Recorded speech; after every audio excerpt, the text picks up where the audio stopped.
밥 한 끼 제때 챙겨 먹기도 쉽지 않은 청년들을 위해 매일 아침 따뜻한 식사를 나눠주는 교회가 있습니다. 이 시대 청년들에게 든든한 버팀목이 돼주고 싶단 성복중앙교회를 찾아가 봤습니다. 기독교 반성폭력센터가 여성 목사를 인정하지 않는 예장 합동을 규탄하며 항의 퍼포먼스를 선보였습니다. 좋은 기독교 관련 영상 콘텐츠를 선별해 추천해주는 큐레이션 서비스가 국내 최초로 등장했습니다. 안녕하십니까. 구티비 뉴스입니다.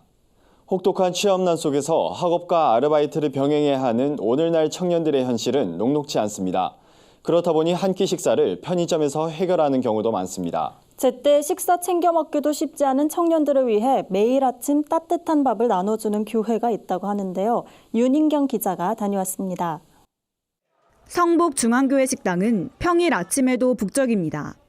3, 4, 5 모여 식사를 하기도 하지만 대부분 혼자 밥을 먹는 모습입니다. 많게는 하루 100여 명의 대학생들이 교회에서 아침을 해결한 뒤 학교로 향합니다. 성복중앙교회가 새벽 만나라는 이름으로 무료 아침 식사를 제공한 지는 벌써 7년이 됐습니다. 그 아이들이 처음에는 아침을 먹으러 오는 줄 알았습니다. 근데 물론 아침도 먹으러 오는데 사랑을 먹으러 오더라고요. 요즘 청년들이 아침 잠을 깨고 7시에 밥을 먹으러 온다는 것 자체도 사실은 기적이거든요. 결코 쉽지 않은 일인데 먹으러 오는 이유는 바로 거기에 있습니다. 성복중앙교회 새벽 만나는 이미 지역사회에서 입소문이 자자합니다. 인근 대학교 재학생 커뮤니티에선 인증사진부터 칭찬글이 수십 개 올라왔습니다.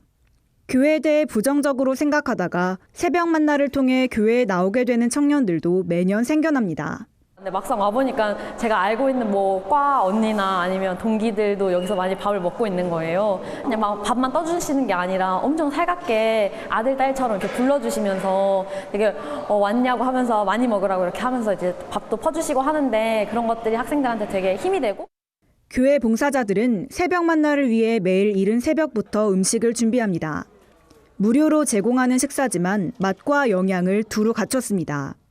새벽 3시부터 일어날 때 있고 2시 때 일어날 때 있고 이제 일어나게 되걸랑 그럼 되면은 준비하는 과정에서 때로 힘들지. 이게 쉬운 일이 아니잖아요. 가정 집 애들 밥 해주는 것도 힘든데 근데 그 지칠 때 애들이 왔을 때 들어올 때 그 기쁨으로 인해서 다 잊어버리는 거야 이거를.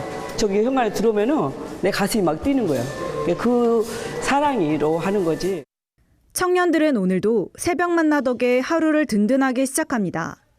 성복중앙교회의 조건 없는 섬김이 고달픈 청년들의 마음을 따뜻하게 위로해주고 있습니다. 구티비 뉴스 윤인경입니다. 장로교단 중에는 여성 사역자들의 요청에도 목사 안수를 허용하지 않는 곳이 있습니다. 예장합동도 그중 하나인데요. 기독교 반성폭력센터가 예장합동 총회에 앞서 여성에게도 목사 안수를 해야 한다며 항의 퍼포먼스를 펼쳤습니다. 기독교 반성폭력센터는 예장합동 백사회 총회가 열리는 충현교회 본관 앞에서 예장합동 교단 신학교인 총신대 여학생에게 목사 안수를 주는 퍼포먼스를 선보였습니다. 진행 과정에서 충현교회 측과 마찰도 있었지만 퍼포먼스는 끝까지 진행됐습니다. 센터 측은 남성 사역자와 동등하게 교육받고 사역하는 여성 사역자에게 목사 안수를 허용하지 않는 합동교단을 규탄했습니다.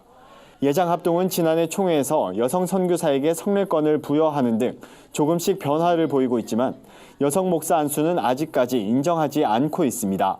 퍼포먼스에 참여한 신학생은 합동총회가 목회라는 유리천장을 허물고 여성을 그리스도 안에서 동등한 하나의 주체로 대할 날이 속히 오길 바란다고 말했습니다.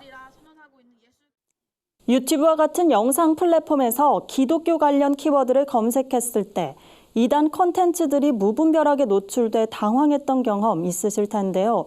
이처럼 하루에도 수십만 개의 영상이 쏟아져 나오는 상황에서 양질의 기독교 콘텐츠를 찾기는 쉽지 않습니다.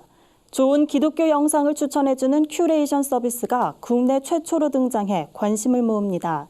기독교 콘텐츠 플랫폼 온맘닷컴이 운영하는 온맘픽은 기독교 관련 영상을 선별해 배포하는 동영상 큐레이션 서비스를 제공합니다.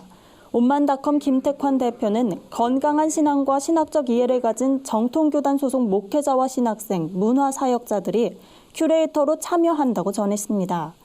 큐레이터가 유튜브 등 기존 영상 플랫폼에서 이단성과 유해성, 신학적 해석의 적절성을 고려해 컨텐츠를 선별한 뒤 온만픽에 배포하는 방식으로 운영됩니다.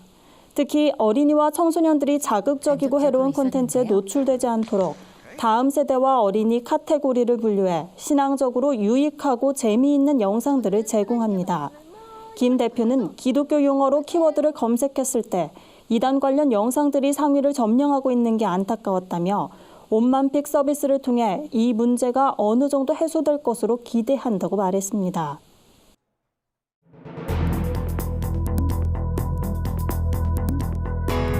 세계 곳곳의 주요 소식을 살펴보는 시간입니다. 스위스에서 5세대 이동통신, 이른바 5G 통신망 구축에 대한 반발이 확산하고 있습니다.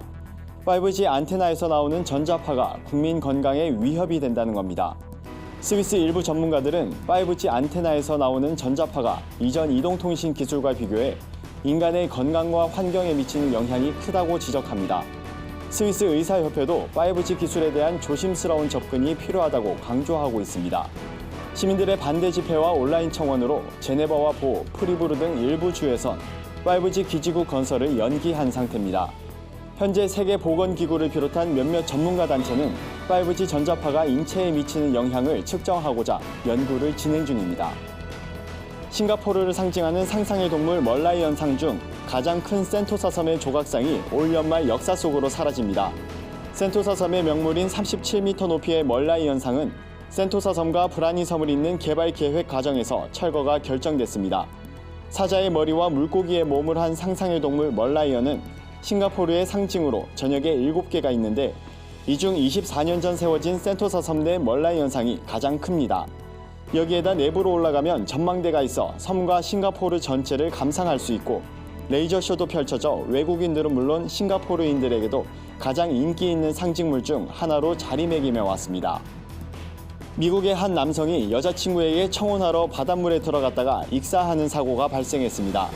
스티븐 웨버란 남성은 최근 여자친구 케네샤 앙투안과 함께 해저 호텔로 여행을 떠났습니다.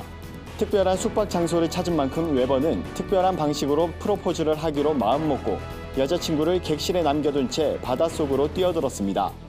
웨버는 비닐에 싼 종이 한 장을 객실 유리창을 통해 앙투안에게 보여줬고 결혼 반지와 함께 청혼을 했습니다. 하지만 웨버는 바닷속에서 빠져나오지 못하고 숨을 거뒀습니다. 앙투안은 자신의 SNS에 결국 내 답변을 듣지 못했지만 내 대답은 당신과 결혼하겠다는 것이라고 써 안타까움을 자아냈습니다.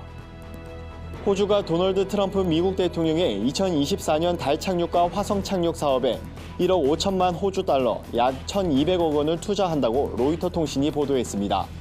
미국을 방문 중인 스콧 모리슨 호주 총리는 미 항공우주국 나사를 방문한 자리에서 이같이 밝히며 5년 동안 투자할 계획이라고 말했습니다. 모리슨 총리는 이번 투자가 우주 산업을 강화하는 계획의 일환이라며 호주 정부는 우주 산업을 2030년까지 9조 7천억 원 규모로 키워 2만 개의 일자리를 창출하려 한다고 설명했습니다. 오늘의 사회 이슈를 박재현 기자가 종합해드립니다. 오늘의 이슈 포커스입니다. 일본이 핵심 소재 품목 수출을 규제한 지 2달이 지난 가운데 일본 전체 수출에서 한국이 차지하는 비중은 오히려 증가한 것으로 나타났습니다. 규제 대상 품목의 대한국 수출이 크게 줄긴 했지만 일본 전체 수출에서 차지하는 비중은 작았고 미중 무역 분쟁으로 중국 수출이 부진한 데 따른 것으로 보입니다. 일본 재무성이 발표한 무역 통계에 따르면 8월 일본의 대한국 수출은 전체 6조 1,410억 엔 중 4,226억 엔으로 7월보다 0.3%포인트 증가한 6.9%를 기록했습니다. 이에 따라 한국은 미국, 중국에 이어 일본의 3대 수출국 위치를 고수했습니다.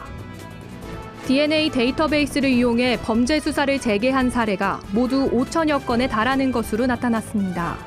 국회 행정안전위원회 박완수 의원에 따르면 2010년 범죄 관련 DNA 데이터베이스 시스템을 구축한 이후 DNA 일치 판정으로 수사를 재개한 건수는 모두 5,679건입니다. 이 중 감옥에 있는 수용인 등의 DNA 시료와 일치 판정을 받은 건수는 2,177건, 구속 피해자 등의 시료와 일치 판정을 받은 건수는 3,502건입니다.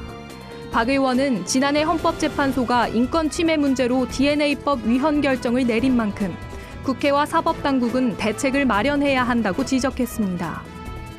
가족으로부터 버려지거나 치매로 실종되는 60대 이상 노인이 급증한 것으로 나타났습니다. 경찰청에 따르면 2013년부터 지난해까지 60대 이상 피해자를 대상으로 한 유기범죄는 총 79건에 달했습니다.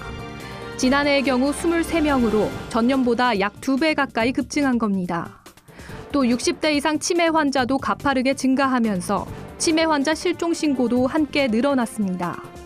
2013년부터 지난해까지 경찰에 접수된 치매 환자 실종 신고 건수는 5만 7천여 건으로 이 가운데 36명은 아직까지 찾지 못한 상태입니다. 구TV 뉴스 박재현입니다. 글로벌 선교방송단과 함께하는 교계 소식 전해드립니다. 광운교회 최생금 교회 기자가 보내온 소식입니다. 광명시 기독교연합회는 지난 9월 20일 광명시와 국가를 위한 조찬 기도회를 가졌습니다. 연합회 중앙위원인 박정희 목사는 설교에서 하나님의 나라와 그의 의를 구하면 나라의 경제와 평화뿐 아니라 우리의 삶도 이끌어주시는 약속이 이뤄진다고 말했습니다. 이날 기도회 참석자들은 어려운 상황에 놓인 국가를 위해 다 함께 기도했습니다. 연합회는 매년 2차례 광명시와 국가를 위한 조찬 기도회를 열고 있습니다. 상도교회 박신호 교회 기자가 보내온 소식입니다. 세계 기독교 직장선교연합회가 오는 10월 9일 포천 평강랜드에서 서울 운전기사 선교연합회와 외국인 신학생 및 다문화가정 초청 위로 행사를 개최합니다. 이번 행사는 이태원에 거주하는 외국인들에게 복음을 전하기 위한 취지로 마련됐습니다. 주최 측은 예배와 윷놀이 등 다양한 프로그램을 준비했다고 밝혔습니다. 또 이란인이 경영하는 이태원의 할랄 피자집에서 동성애와 이슬람 문제를 위해 기도하는 시간도 가질 예정입니다. 월드비전이 10월까지 꿈꾸는 아카데미를 진행합니다. 꿈꾸는 아카데미는 월드비전의 꿈꾸는 아이들 꿈 지원 사업의 일환으로 지역 내 아동 청소년들의 꿈을 응원하고 격려하기 위해 마련됐습니다.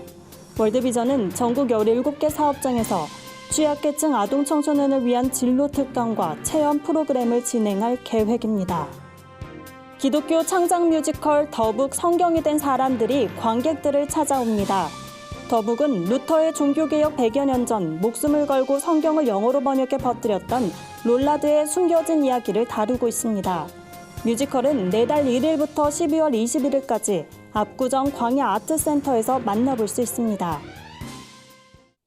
이상으로 뉴스를 마칩니다. 구TV 뉴스는 인터넷 신문 데일리 굿뉴스를 통해서도 보실 수 있습니다. 시청해주신 여러분 고맙습니다.